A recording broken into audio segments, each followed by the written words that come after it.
Russell Westbrook's first 11 years in the NBA, dude is a Hall of Famer, 9-time All-Star, 9-time All-NBA, 3 seasons averaging a triple-double and 1 MVP award.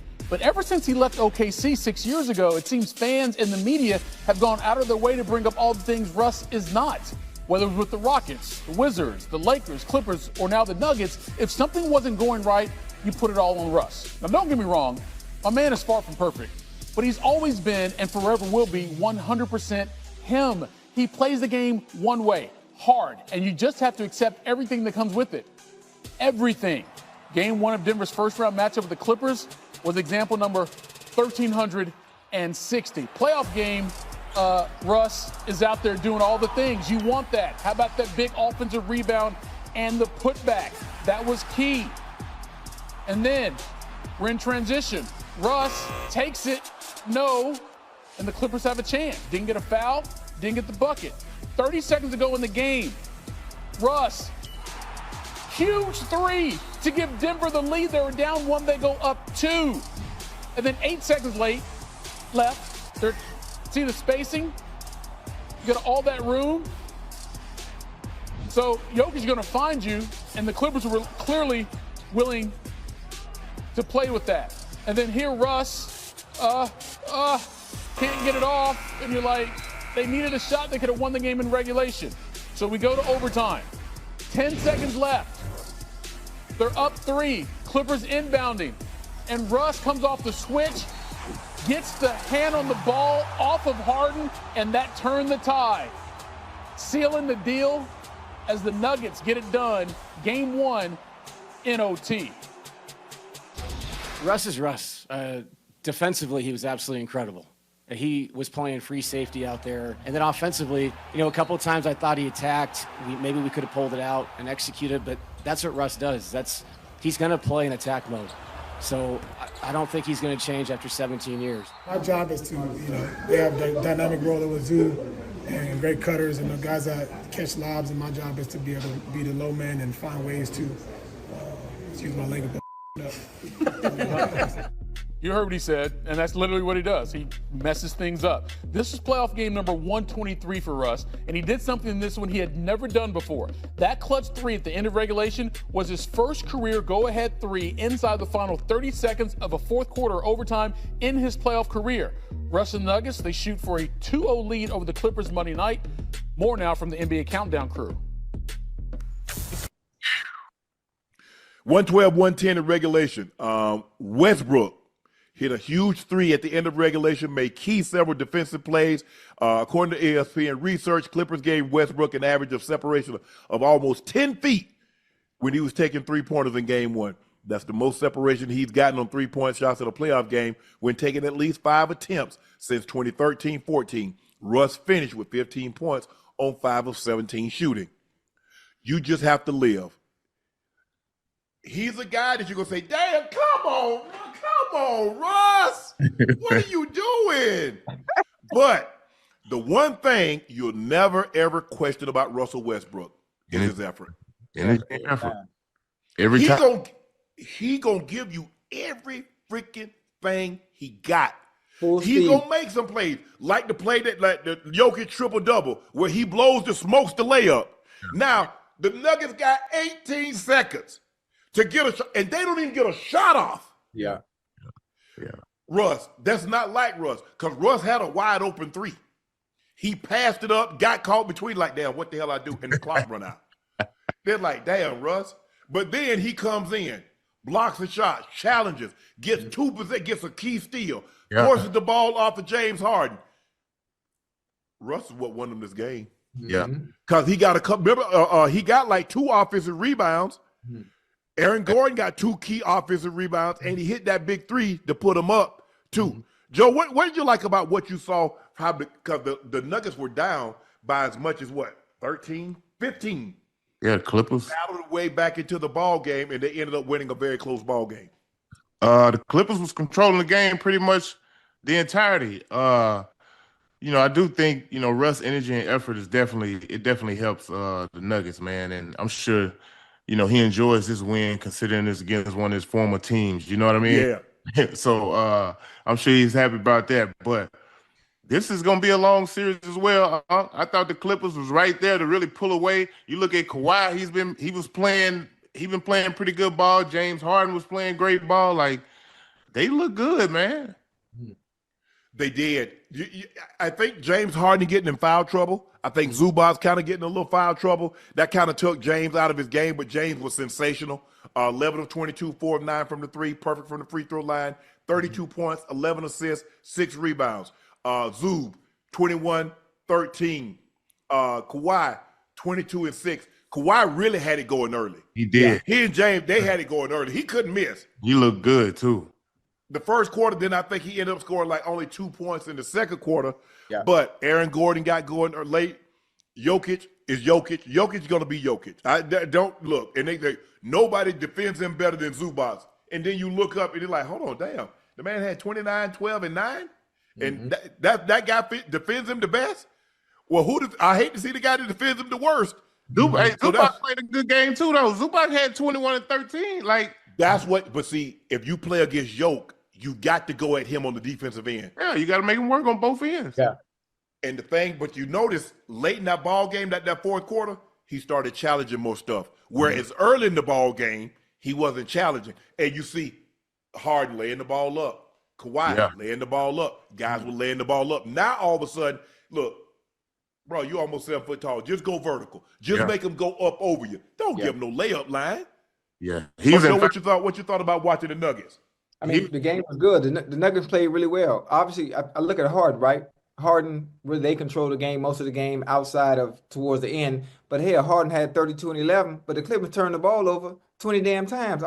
Yep. When it came to crunch time, and then you got Russell being as intense as he always is, you know, as far as playing defense and with Joker playing the way he's playing, when it came to crunch time, because of the turnovers, then the Nuggets was back in the game. They were able to get back in the game because of the turnovers.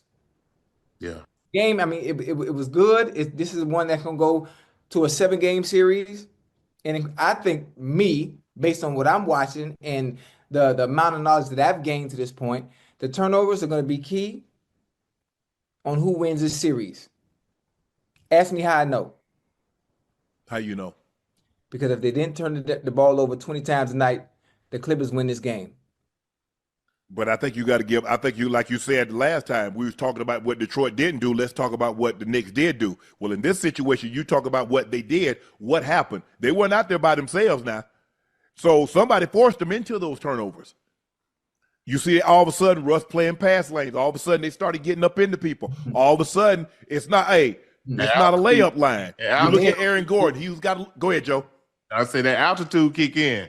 Second half. You think that's real? Man, hell yeah, it's real. Yeah, it's tough, Ocho. It's tough.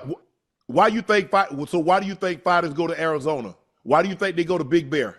Utah. Why do you think they go to Why the U.S. Olympic Training Facility in Colorado Springs if it didn't make a difference? Right. You know it's funny. I always hear it all the time. Obviously, I was able to play in Denver twice. Obviously, and you lost both times. I did.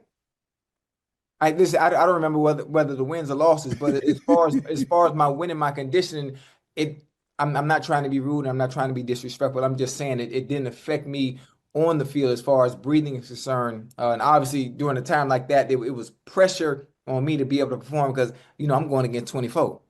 Yeah. I'm going against the Hall of Fame and Chan Bailey at the time. But I always hear the thing about you know, it being difficult to breathe, you know, when playing in Denver in a high altitude. But it's less oxygen in there. I was just curious what y'all thought. Ball travels farther. There's a reason why people love kicking. They love punting. Right. They love hitting a baseball in Coors Field. The air is thinner. Altitude training. That's why, you know, like I said, if you go look at endurance athletes, they always train at altitude. Right. They go to Flagstaff. They go to Colorado Springs. They're in New Mexico. And so that's what and you know, boxers, they go to Big Bear. Yeah. They go to places where, you know, Mammoth, and where you have to like takes you a little bit. And sometimes, don't you remember, it came out, they had those masks on. Remember the breathing mask that you have on? Yeah, I remember those. Yeah. I remember Beast Mode used to wear one of them. Mm-hmm. But this is a 7-game series, Joe? This is a 7-game series? Yeah, I think it'll be a 7-game series. I think, obviously the Clippers, they came to Denver to get one. They probably feel good about this. I just think they ran out of gas in their second half. But, I'm sure they're looking forward to game 2. But, until you win on the other team's home floor, Unc, it ain't a series yet. So Yeah. this one probably gonna go. It's probably gonna go 7. Russ said the dynamic roller with Zubats, great cutters, guys catch lobs. My job is to be able to be low man and find ways to, excuse my language, F-ish up. He did a great job because, like I said, Russ he still has that quickness. He's not the finisher that he was. He's not as athletic, but he's still, he still can get it done. He's still explosive too. In spurts, he can still do it. And like you said, Ocho, hold on, he had 2 steals, key steals. But even though he didn't steal the ball, he forced some costly turnovers. Yeah.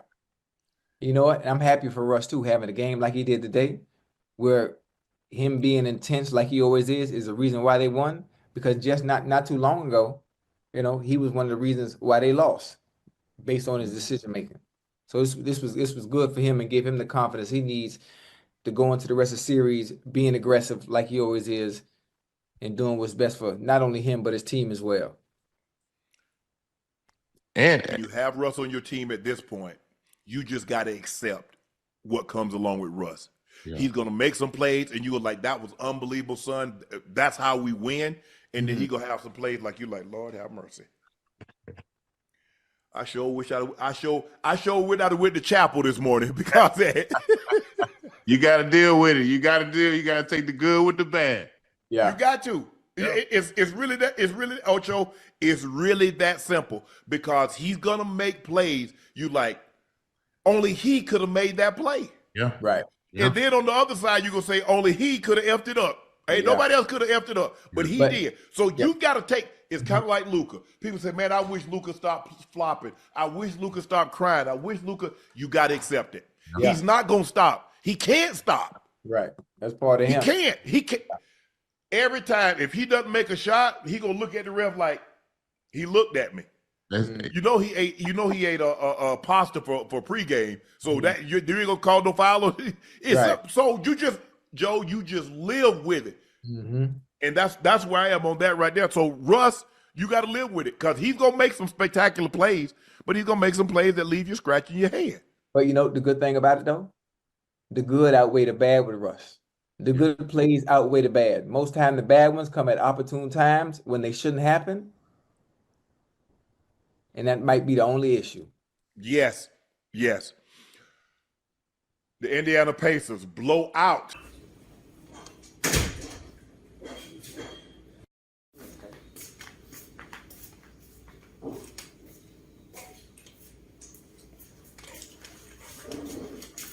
Xin chào cả mọi người đã quay trở lại với kênh của mình. Ngày hôm nay mình sẽ tiếp tục hướng dẫn các bạn làm vòng. Và hôm nay của mình sẽ có tiêu đề là chung cư. Mọi người, hôm nay vòng của mình sẽ có tiêu đề là khách sạn.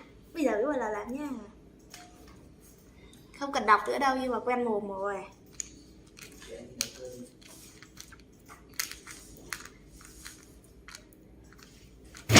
Thế Nguyên thường làm gì? Em xem lịch học lại. Xem lịch thường. Lên để gì nào? Không, cái đấy nó phải tự lên hỏi. Gọi chuyện cho cô. Mà em không có số. Em gọi cho thầy chủ nhiệm thì thầy bảo là số cô Mai. Nhưng mà vẫn phải về thanh quần cái đã, thanh quần đời. Bao giờ đã đi?